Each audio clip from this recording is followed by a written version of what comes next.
Okay, Bismillahirrahmanirrahim. Assalamualaikum warahmatullahi wabarakatuh. My name is Puji Nur Aisyiah and I'm from Eltd 5A from 11th group. Would like to deliver about several points. The first one is about content versus structure. Yeah, content is media-based information. Here in the realization of the learning material or them is a very critical aspect, which is very important.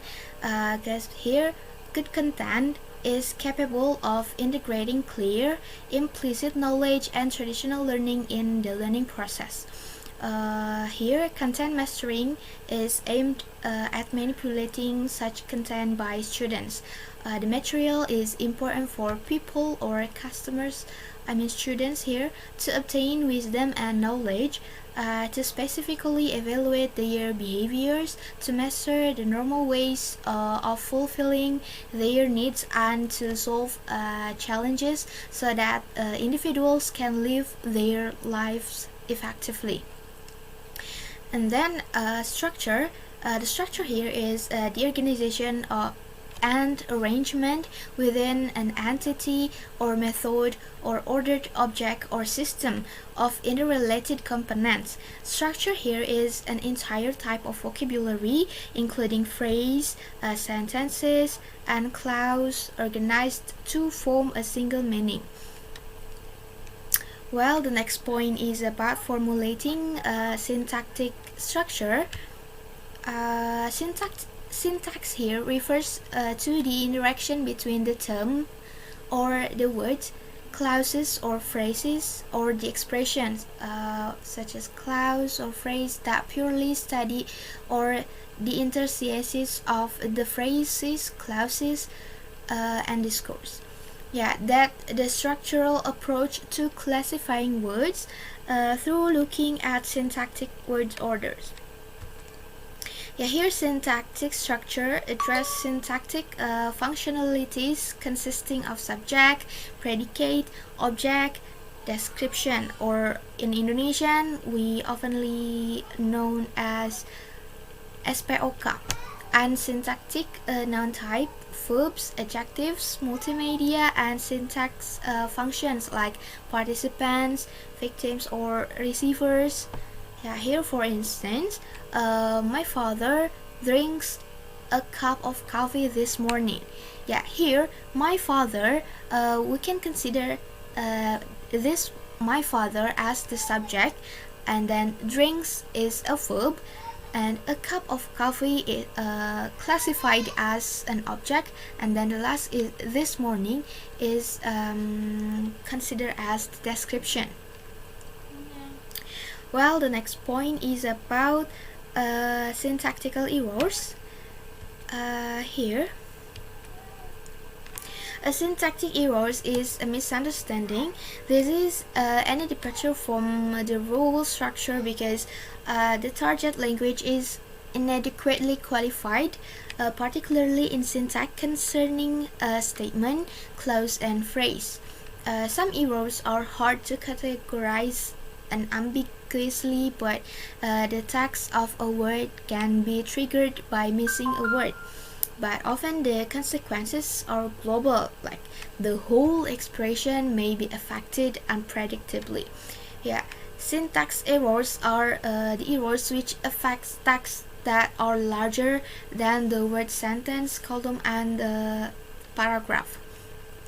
Here, syntactic errors include noun phrases that include determiner, nominal, number of pronouns used, use of preposition, verb expressions errors, the use of progressive tense, subject to verb agreement, verb and verb errors, word order errors, and some of the transitions errors include the negative transformation and passive transformation. Well, the last is about it's still in syntactical errors. The subpoint is about types of syntactical errors. Error here defined by error affects both the language component and the particular language component depending on the linguistic category. In this analysis, linguistic components syntax, which are categorized the errors as the following forms according to Politzer and Ramirez model. The first is noun phrase. Noun phrase here including the determiner, number, pronouns, and preposition. And then second is verb. Here including the omission of main verb, omission of be as an auxiliary, omission of be as main verb, addition verb, misformation of verb after modal auxiliary, misformation of verb after preposition, and subject-verb agreement. The third is verb and verb construction, which including attachment of the past marker and a misinformation of verb in verb construction. Then the fourth is about word order, and the last is about the transformation, which including the negative transformation and the passive transformation. Well, let's now turn to the last point, is about models of sentence production. The sentence production of speaker of two, which is bilingual speakers, two languages or more, is in principle the same stage as the sentence making process for speakers of the monolingual speakers. For example, in mixed married families in which the father and the mother have different ethnicities. The distinction for these two speakers is that code change takes place. The procedure to issue a sentence by anyone inconscientiously is divided into 4 steps according to Fernandez in Cranes in Roberto Gonçalves in 2020. The first is about processing message. Here, a speaker on the basis of his or her interests start to ask questions such as the following expression to pick up notions or hints about this one. For example, you look so perfect tonight. You look so perfect tonight. The ideas or the hints in the speaker's mind are probably first is about the appearance of a person itself. Second is about a male or a female, and then an act, and then the fourth is about a dressed person, because the adjective is about perfect, and then the fifth is odd clothing, and the last is about at a certain times, because it mentioned tonight there. And then these notions or hints are used as the basis for a speaker in a later stage to locate the required word types. And then the second subpoint is the lexical selection stage.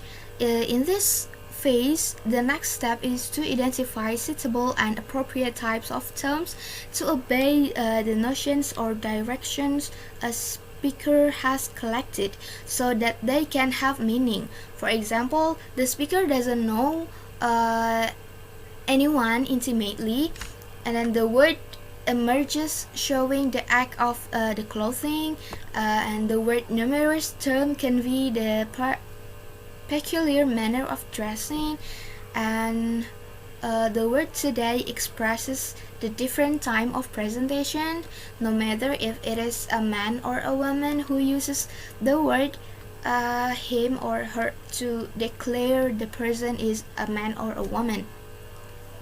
The third subpoint is syntactical representation.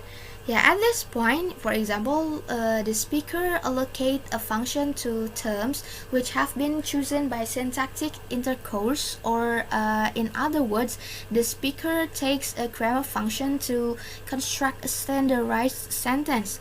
The word he is a noun and the subject of the term. Yeah, the word occurs as a verb and serves a predicate phrase.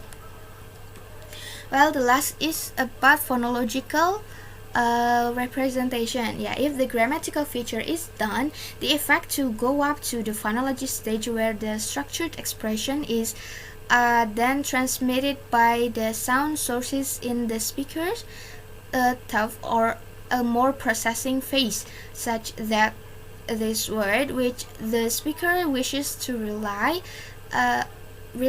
is passed on the speaker in the form of a sentence.